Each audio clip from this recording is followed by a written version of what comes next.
Place au parti pris. Abnous Chalmani nous rejoint pour le parti pris international. Mais c'est vous qui commencez, Ruth, sur votre parti pris politique. Vous nous dites terrorisme, non à la méthode bisounours, et vous faites allusion à la proposition de justice restaurative, comme on dit, mais vous allez nous expliquer. En effet, aujourd'hui, depuis hier, l'avocate de Salah Abdeslam, le dernier terroriste vivant du 13 novembre, a indiqué que son client souhaitait rencontrer des proches des victimes dans le cadre de la justice restaurative. Alors, qu'est-ce que c'est exactement ? C'est un complément à la justice pénale et c'est un principe qui permet à des victimes ou à des parties civiles de rencontrer l'auteur de l'infraction ou du crime. Un film formidable, Je verrai toujours vos visages, l'avait fait découvrir au grand public et c'est une pratique qui est très utilisée au Royaume-Uni ou au Canada. L'objectif, grâce à un médiateur, c'est d'aider à la fois à la reconstruction des victimes et à la réintégration des délinquants. Ça doit partir d'une démarche volontaire et le coupable doit clairement reconnaître les faits. Et c'est vrai que dans le film, on voit par exemple des exemples dans lesquels ce procédé aide à une forme de résilience dans les cas d'agression et même parfois de viol. En revanche, sincèrement, je ne crois pas du tout que ce soit valable dans les cas de terrorisme, mais en l'occurrence précisément dans le cas de Salah Abdeslam. Pourquoi ? Je précise, et c'est très important, il ne s'agit pas pour moi d'entraver la volonté des proches des victimes de le rencontrer. C'est une nuance de taille, parce que ce que pensent certains représentants des familles, par exemple Georges Saline, le père d'une des victimes du Bataclan, a lui-même lancé cette idée pendant le procès en cour d'assises en 2021. Et d'ailleurs, il l'a appliqué en rencontrant un terroriste, pas Salah Abdeslam. Et hier, il a dit, ça m'intéresserait de le rencontrer, j'ai des questions à lui poser.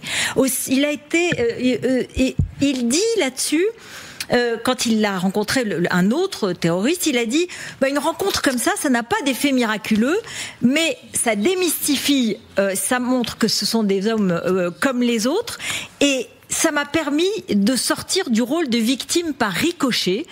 Une des vertus, donc, c'est la démystification. Pour autant, on ne lui pardonne pas ce qu'il a fait. Voilà ce qu'il a dit. Il y a aussi Arthur Desnouveaux, qui est le président de l'association Life for Paris, qui est une association de victimes du Bataclan et des terrasses, et qui lui répond à l'avocate de Salah Abdeslam, il dit, il y a plusieurs victimes des attentats qui s'y intéressent à cette méthode, ça pourrait aboutir en Espagne ou en Italie, comme en Espagne ou en Italie, en l'occurrence en Espagne avec le TA, soyons clairs, à des rencontres en prison. Bon, moi je veux respecter ce besoin, exprimé par les familles éventuellement, sincèrement, mais croire dans l'autre sens, que cette rencontre soit réparatrice pour le terroriste, ça je n'y crois pas et je resterai très sceptique. Regardons simplement que, il y a quelques jours seulement, on a eu la révélation que 4 clés USB clandestines étaient chargées de propagande djihadiste, ont été remises à Salah Abdeslam par son ex lors de parloirs et qui ont été connectées à son ordinateur. Ça date de quelques mois seulement. Et Céline Berton, la directrice générale de la DGSI, le renseignement intérieur, a répété, c'est un individu qui demeure radicalisé et convaincu de l'idéologie mortifère. C'est pourquoi je ne crois pas du tout à une forme de rédemption par cette forme de justice restaurative, à laquelle par ailleurs je crois, et où je trouve que c'est une piste intéressante. Mais l'avocate d'ailleurs de Salah Abdeslam a répondu à Céline Berton qui lui dit ça, et elle lui dit non, il a des choses qui vont plutôt dans le bon sens de la part de Salah Abdeslam. On a une personne qui essaye d'accéder à l'éducation, qui a présenté ses excuses aussi au parti civil. Et c'est vrai que lors de son interrogatoire, Abdeslam a présenté ses condoléances et ses excuses à toutes les victimes. Mais comme il n'a pas fait exploser sa ceinture d'explosifs, il ne dit pas avoir tué et il ne s'est pas positionné comme un auteur de meurtre. Bon, et puis j'ai été frappée surtout par la véhémence de Rhys, le patron de Charlie Hebdo. Je vous propose de l'écouter tout de suite.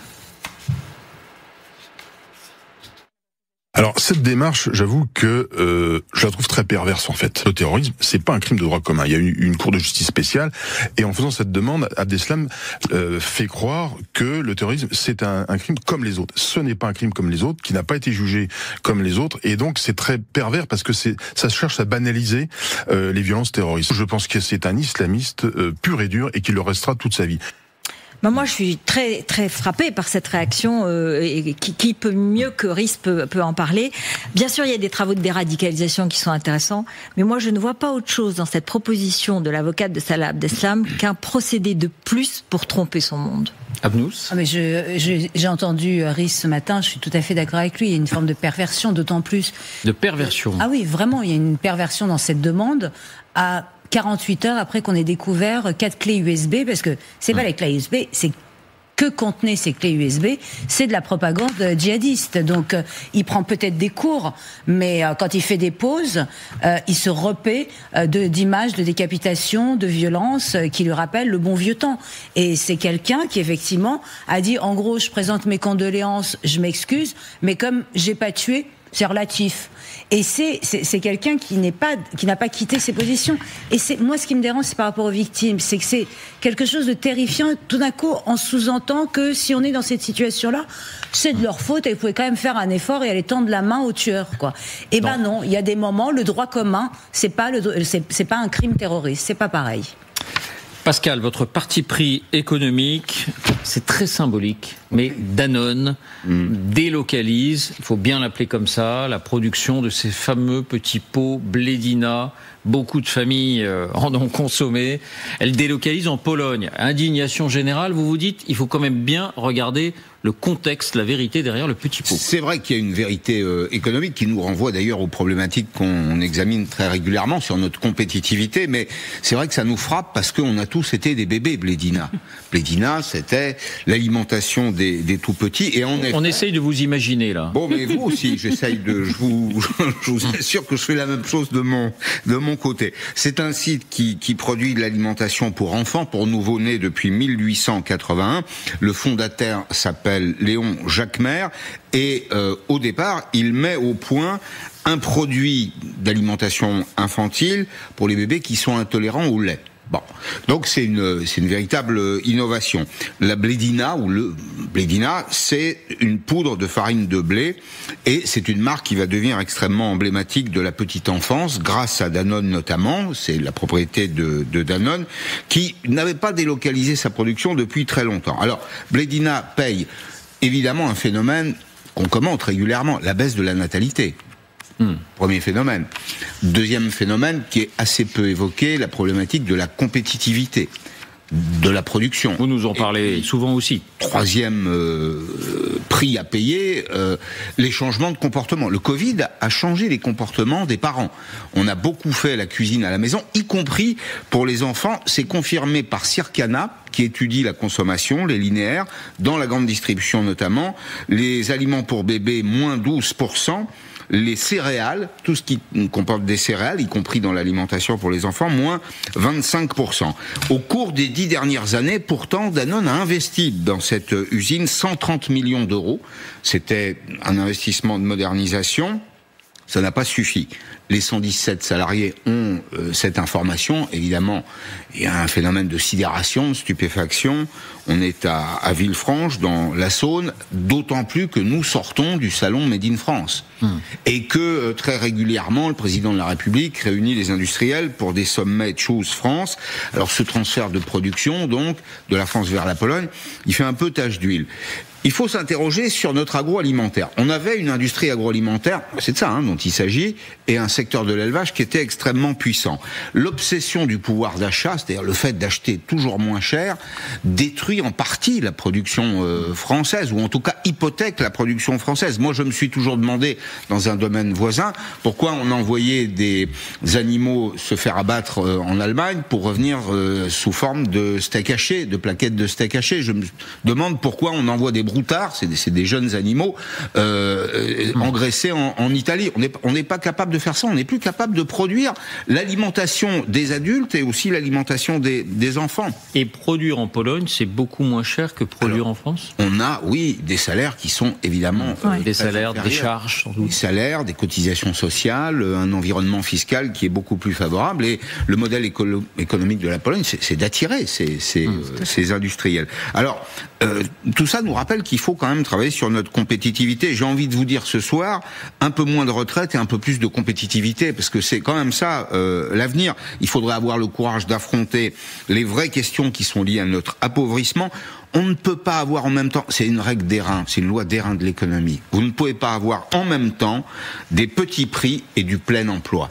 C'est un truc à se rentrer dans la tête. C'est extrêmement simple. Le plein emploi, il impose que les consommateurs acceptent de payer le prix du modèle dans le pays de production. En substance, notre modèle de production, c'est aussi notre modèle social. Le coût du travail, le coût de la protection sociale, le coût de la production. Quand les consommateurs privilégient la seule logique des prix, ils accablent les salariés des entreprises françaises de production et ils appauvrissent le pays. Le consommateur ne fait pas forcément l'affaire du producteur. Il y a on a chacun deux cerveaux, sans doute. Abnous, qu'est-ce qui se passe? Pourquoi est-ce qu'on n'en parle plus? Pourquoi est-ce que ça passe inaperçu? Est-ce qu'on s'habitue?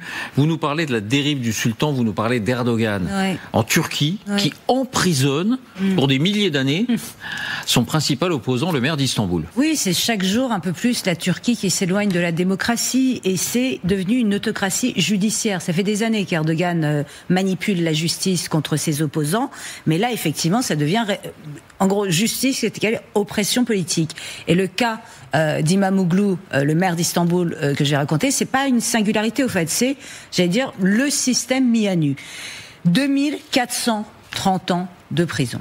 Oui, vous avez bien entendu, il est requis contre Ekrem İmamoğlu, 54 ans, 2430 ans de prison. Celui qui était maire d'Istanbul depuis 2019. Et alors là, vous voyez, les chiffres disent tout, c'est hors norme. C'est 142 chefs d'accusation, 4000 pages d'actes d'accusation, dont constitution d'organisation criminelle, corruption, fraude, trucage d'appels d'offres, blanchiment d'argent, diffusion illégale de données personnelles, abus de pouvoir, pot de vin. Je vais pas vous faire les 142, c'est beaucoup, et 42 suspects sur le banc des accusés, dont la totalité sont des proches ou des collaborateurs d'Imamoglu. C'est énorme. Rien que ces chiffres, donc on se dit, ça y est, Kafka est aux portes de la Turquie, si ce n'est qu'il est installé.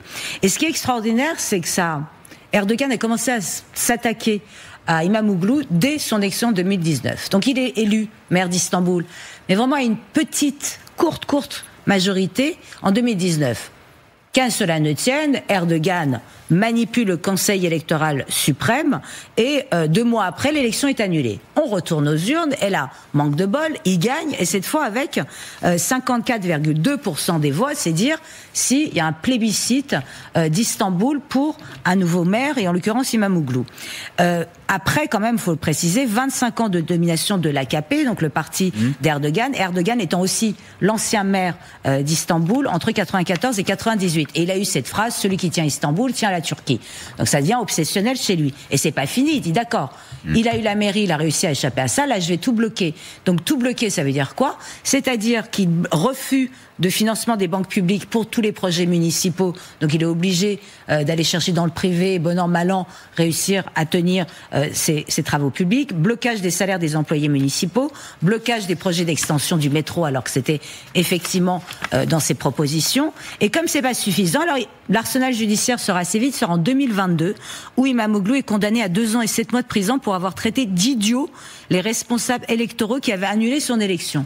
2 ans et 7 mois de prison. C'est pour ça qu'il est... Juste pour ça, mais ce qui provoque l'inéligibilité, ce qui l'empêche de se présenter à l'élection de 2028. Il pensait déjà à l'élection présidentielle de 2028. Et là, ça s'aggrave, et ça arrive, je vous avais montré cette scène, le 19 mars 2025, Imamoglu est en train de s'habiller très tranquillement, avec un calme olympien.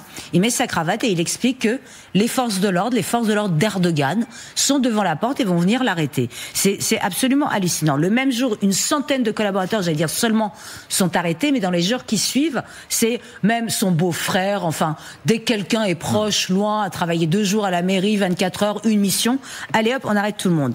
Ça déclenche depuis 2013, on n'avait pas vu des manifestations comme ça en Turquie, des manifestations monstres, non seulement à Istanbul, mais à Ankara, à Izmir et à Antalya. La répression, vous vous souvenez de ces images, c'était très impressionnant, la répression est sauvage, brutale, 2000 arrestations en quelques jours. Donc évidemment, ça calme les gens, parce que vous avez, en plus avec ça, quand on dit 2000 arrestations, quand on dit répression, il faut toujours imaginer que tous les gens arrêtés ont des familles. Donc il y a des menaces, il y a des policiers qui à 4 heures du matin vont frapper à votre porte et en disant attention, tenez-vous bien, parce que vous allez voir ce que vous allez voir. Abnous, c'est ce qu'il faut définitivement tirer un trait sur la Turquie démocratique, comme c'était le cas quand même il n'y a pas si longtemps. Même si petit à petit... Je crois que ça doit faire 5 ans que je fais, maintenant c'est ma 5e merveilleuse saison ici où je fais des partis pris. Je crois que ça fait 5 ans que je dis il faut arrêter maintenant. C'est que ça fait quand même, Erdogan ne nous donne plus que des preuves de son autocratie. Je veux dire, il n'a pas fait un signe. Je veux dire, vous entendez souvent les accords d'Istanbul sur les droits de la femme. Donc ça a été signé à Istanbul. Gros sur des droits de la femme, pour ce qui est de l'accès à l'avortement, pour ce qui est de l'accès aux tribunaux en cas de violence. Eh ben, ça a été signé en Turquie, mais la Turquie s'est retirée. C'est extraordinaire quand même. Donc on est quand même dans ce jeu, et maintenant il a un peu un côté sans pitié vis-à-vis des démocraties. C'est comme il voit qu'on est en perte de vitesse, qu'on est tellement moins glamour, mais il ne sait même plus de se cacher. Avant, à la limite, il cherchait des excuses. Là, pardon, 2430 ans, on se cache. 2430 ans requis contre l'opposant. Il a en plus, et parallèlement à tout ce que vous décrivez et avec brio, il y a la montée de son influence en géopolitique et en diplomatie. C'est ça qui est terrible.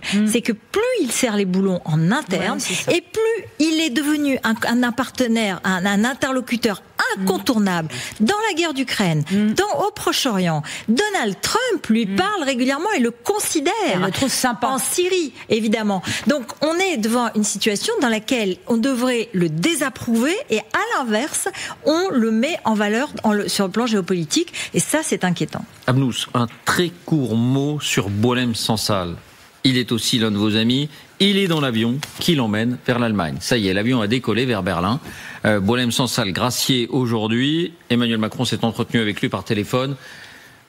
Une réaction presque personnelle. Écoutez, soulagement, émotion et colère. C'est quand même 1 an de trop passé dans les geôles algériennes. Et cette colère vient aussi du fait de l'absence, parce que je continue à dire, d'une absence flagrante de mobilisation forte en France, dans ce pays. Je rappelle quand même, on est en pleine rentrée littéraire là qui se termine. On est dans le seul pays au monde à avoir une rentrée littéraire et avoir des gens qui se réunissent pour tous les jurys, moi-même hier pour le prix Castel, à se hurler dessus dans la joie, la bonne humeur, l'amitié et l'amour, pour choisir le livre qu'on a envie de couronner. Et Boualem va revenir, et c'est merveilleux, et j'espère retrouver et son sourire et sa douceur et sa combativité tendre. Merci à vous trois.